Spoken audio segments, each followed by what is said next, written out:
Қызды ойлаған сайын еңсесін басқан ауыр жүк, тіршілік тауқыметі, көңіл мұнара сейіліп сала бергендей. Қос жанары ботаның көзіндей мөлдіреген аруға іңкәр болып еріксіз елжіреген несі. Сұңғат төсекке бас қойып тәтті қиялдың құшағына енді. Ақыл салса әлгі арудың жанының жазы боларына кәміл сенеді. Көлдегі аққудай тербеліп майысқаны да бір әсем. Шіркін тағы бір көрсем ғой.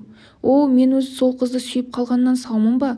Көргенім бүгін ғана. Кеудемді сағыныш сазы кернеп кеткені қалай?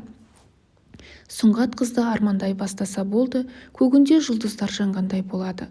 Тұңғиық мөлдір көздерінде ай нұры үзіліп тұрып қалғандай. Ол қызбен тілдесіп тұрғандай. Кеудемде бір жарған көктемдей жанымды жылулыққа бөлеп әкеттіңіз ғой. Қойыңызшы, көктем дейсіз бе? Иә, көктем, білесің бе? Көктемдегі бозторғайдың әнін естігім келетіні секілді. Сенің де тылсым сырыңа қаныққым келеді. Сіз менің қандай екенімді білмейсіз ғой. Егер білсеңіз, артыңызға қайрылмай қашып кететін шығарсыз, деді күлімдеп. Сіз көліктен түсерде жанарым жаутаңдап, үздіге қарағаным-ай. Сіз соны байқамадыңыз ба? Сізге менің әтірім ұнап қалған шығар. Олай демеңізші, мен сізді бір көргеннен ұнатып қалыппын. Жанарыңыз күндей шұғыла шуағын шашыратып, мені еріксіз өзіңізге ынтық етіп қойды ғой. Қойыңызшы, самарқау кейіп таныттым ғой. Қатты күлгенім жақсы болыпты, әйтпесе көзіңіз қарығып қалар еді, деп тағы күлді. Атай көрмеңіз, сізбен кездескелі кеудемді бейтаныс сезім, шаттық пен қуаныш кернеп, мен бақытымды таптым деп айғай салғым келді. Бейтаныс сезім, өзіңізді алдамаңыз. Білмеймін, әйтеуір сізге қарасам көзім тоймайды. Кәмпитке тоймаған бала секілдісіз. Мені кекете бермей тыңдаңызшы. Сағынған жүрегім сізге жете алмай, сарғая ма деп қорқам. Сіз қатты кеттіңіз ғой, танысқанымыз жаңа ғана. Міне, мына ал қызыл гүлдер сізге жүрегімді сезім тербеп, жанымды махаббатқа бөлеп барады айгүл. Сіз сондай қиялы екенсіз. Еліктей сұлу еркем, көңілімнің күйін тыңдашы. Сенімен кездескелі көз алдымда дүние нұрланып сала берді. Мөлдір көзің күлімдеп, маған қарағанда нұрға бөленіп бара жатқандай. Мақпалдай мінезің, ақмаңдай келбетін елтіп әкетті. Қимастықпен қоштасқан сәтім әлі есімде. Соңынан қол бұлғап, жабырқау жанарыңды жасқап әкеткендей болдың. Егер менің басқа жігітім болса, не істейсіз? Сізді ешкіммен бөліскім келмейді. Сізді басқаның бағы болуға әсте қимаймын. Мені ақ үмітім алдамайды. Жүрегімдегі бір нәзік сезім өзіңе қарай магнитше тартып барады. Ақ бұлттарға арманыңызды жазып қойғансыз-ау деймін. Жел болып жанымнан ұшырып жіберейін бе? Сіз мені мүлде ұнатпайсыз ба? Ал мен болсам сіздің сыңғыр күлкіңізді естігенде тәтті үмітпен таңдағы бозторғай үніне баладым. Жігіт өкпелеп қалған кейіп танытты. Иә, сезгендеймін. Көңілімнің гүлдей нәзік пернесін сезім саусақтарыңызбен тербетіп жібердіңіз ғой. Менің қасқа судың ағысындай мінезімді не істемекшісіз? Бәріне көнесіз бе? Ғашық жан бәріне көнеді дейді ғой. Мен де көнермін. Сіздің қолыңыздан жетелеп, сандуғаштар сайраған бақтарды аралап, көкорай шалғын аунап, көк аспанға қарап, қол ұстасып жатсақ деймін. Сіздің таң сәулесіндей жүзіңді өбіп, самал жел болып шашыңызды сипағым келеді. Бақытымды бағалай алмай қаламын ба деп қорықпайсыз ба? Білем, қыз баланың сыры көп те айтары аз ғой. Жанарыңда күлкі ойнаған кезде өзімді бақытқа кенелгендей күй кешем. Мені ойлаумен мұңды болып кетіпсіз ғой. Жігіттің мұңайғаны қызық екен. Иә, ол мұң сіз көлігімнен түсіп бара жатқанда пайда болды. Жанарымды талдырып, сіз кеткен жаққа қарай беретін болдым. Жүрек сыздап, өзімді қоярға жер таппай жүр емеспін бе? Мына сөздеріңіз жан сезімімді дір еткізіп жіберді ғой. Қыр гүліне тамсанғандай өзіңе көзім тоймайды. Тіпті басқа бой жеткенге көзім түссе, сізді ойлаумен болдым. Қолыма аппақ айды қондырсам деймін, ол сенсің, айгүл. Көкеңізден кетпей жүрген арманыңыз осы ма? Иә, аққудың мамығындай кіршіксіз арманым өзіңсің. Жанарыма жас іркіліп кетті, маған жауабы жоқ, сұрақ қоймаңызшы. Айгүл, Сұңғат селт етті. Көзі ілініп кетіпті. Сағатқа қараса түнгі 3-ті көрсетіп тұр екен. Ұйқысы келмеді. Екі көзі қойын кітапшада. Қыздың ішкі дүниесін білуге құмартып, жанында ешкім болмаса да ұрлана, бейтаныс қыздың тыйым салған жан сырын оқығысы келді. 23 наурыз 2014 жыл. Бүгін айналадағы адамдардан әбден көңілім қалды. Көлікте отырған жас жігіттердің қарт адамға орын бермегені ерсі емес пе? Сонысы аздай маған бейне бір мүсіркей аяушылықпен көз салады. Қандай жеркенішті!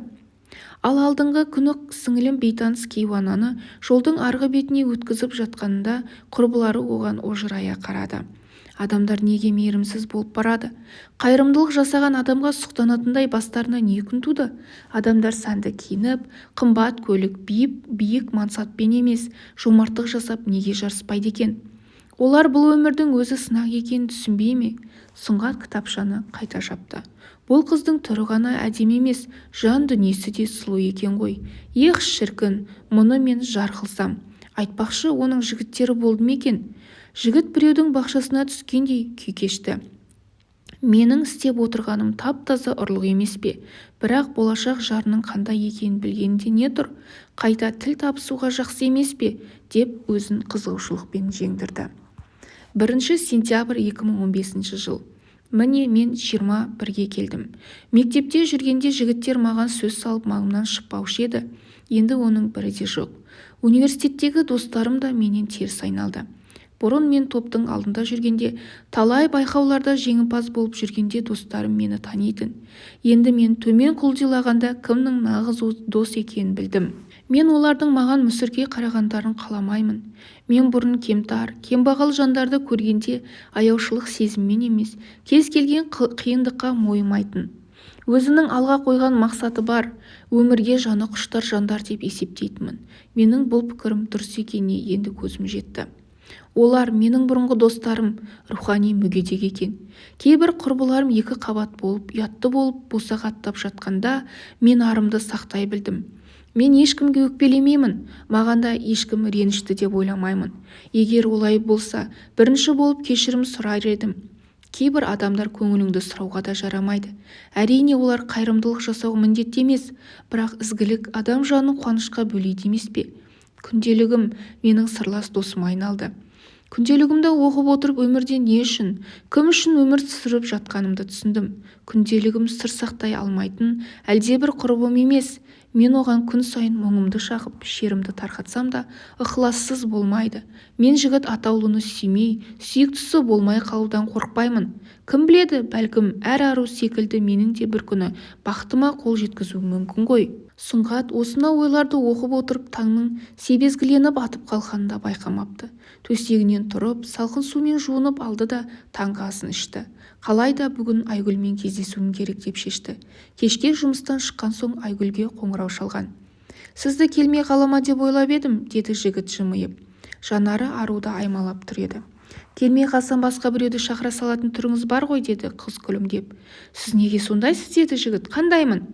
Сіздің ішкі дүниеңіз құлазып жатыр, ал сіз айналаға шуақ шашып жүресіз. 2 күнде мені әбден зерттеп алдым деп ойлайсыз ба? Білмеймін, әйтеуір мен сізді бұрыннан бері білетін секілдімін». Екеуі жақын маңдағы кафеге кірген. Қолына қалам қағаз алып официант келген. «Не қалайсыздар?» деді сұңғақ бойлы жігіт құрақ ұшып. «Мына сүйкімді ару нені қаласа маған да соны әкеле беріңіз». «Сонда қазірден бастап әйел затына беріп қоймақшысыз ба?» деді қыз күлімдеп. «Сіз тағамды менен гөрі жақсы білесіз ғой», деді жігіт кінәсін жуып шаймақ болып. Қыз асқа тапсырыс берді.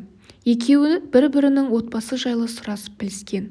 Айгүл қалада, әпкесі екеуі бірге тұратын, әке-шешесі ауылда қалған сағынышпен әңгімеледі. Әкесі 2 қызы оқуға түскенде бар жиған тергеніне 2 бөлмелі пәтер әперіп, алаңсыз білім алуына жағдай жасаған екен. Сұңғат үйдің үлкені болған соң ауылдағы іні қарындастарына қол ұшын созып тұратынын айтқан. «Менің көп уақытым жоқ, тезірек үйге қайтуым керек», деді қыз. «Келгенімізге көп болған жоқ қой», әпкем алаңдайды. «Жарайды, бірақ қаланы біраз жаяу аралап серуендеп қайтайық», деді жігіт. Екеуі сыртқа шықты. Қаланың самаладай жарқыраған көше шамдары көз арбайды. Қызылды жасылды дүние адам жанын еріксіз елтіп әкетеді. «Әне анау жерде шашлық пісіріп жатыр екен. Бізге екеуін беріңізші», деді жігіт. «Жоқ, үшеу», деді қыз. Сатушы желпөшпен мангал ішіндегі шоқты қызуын қоздырып әлек. Сұңғат қызға таңырқай қарап қалды. «Үйдегі әпкеме де ала барсам ба деп едім». «Әрине», жігіт мырс етіп күлді. Қыздың үйінің жанына келгенде Айгүл, мынау сенің кітаптарың ғой деймін, көлігімнің ішінде қалып қалыпты. Оқыдың ба дегендей қыз сұраулы жүзбен қарады. Кешірші, мен саған берем деген кітап екен деп, мына блокноттың бір-екі жерін оқып қойдым. Мәссаған, бұл менің емтиханға дайындалып жүрген кітаптарым ғой. Бәсе, қайда қойдым деп іздеп жүрсем, ал мынау таныс емес. Айтпақшы, мен саған кітап берем деп едім ғой. Жүр, үйге жүрші, деді. Қыз жігіттің қолынан ұстап ілгері тартты. Екінші қабатқа көтеріліп, кілтпен есікті ашты. Сұңғат үйге кірер-кірмесін білмей бөгеліп қалды. Қорқып тұрсың ба? Ішке кірсеңші, деп сыңғырлай күлді Айгүл. Жігіттің аузына сөз түспей, ұзыншақ дәлізге ене берді. Екеуі төргі бөлмеге өткенде алдынан арбаға танылған бір қыз шықты. Танысып қой, бұл менің әпкем, деді Айгүл. Сұңғат тіл қата алмай осынау кереметке таңырқап қалды. Райгүл, деп жігіт таңырқап еңкейе қолын созды. Сұңғат, ол Айгүлге жалт қарады. Қыз ернін жымқырып төмен қарап тұр екен. Айгүл бірден айтпаған үшін кешірім сұрап тұрғандай. Бұл күнделік әпкемдікі, енді оны өз қолыңмен тапсырсаң болады. Мен емтиханға дайындалып жүргенде асығып кітаптармен бірге құшақтап алып кетіппін. Сонда көлікте кітаптармен бірге қалып қойыпты, деді. Сіз қысылмай отырсаңызшы, қазір шай қойып жіберейін. Бұл күнделік сіздікі ме еді? Деп Сұңғат диванға сылқ етіп отыра кетті.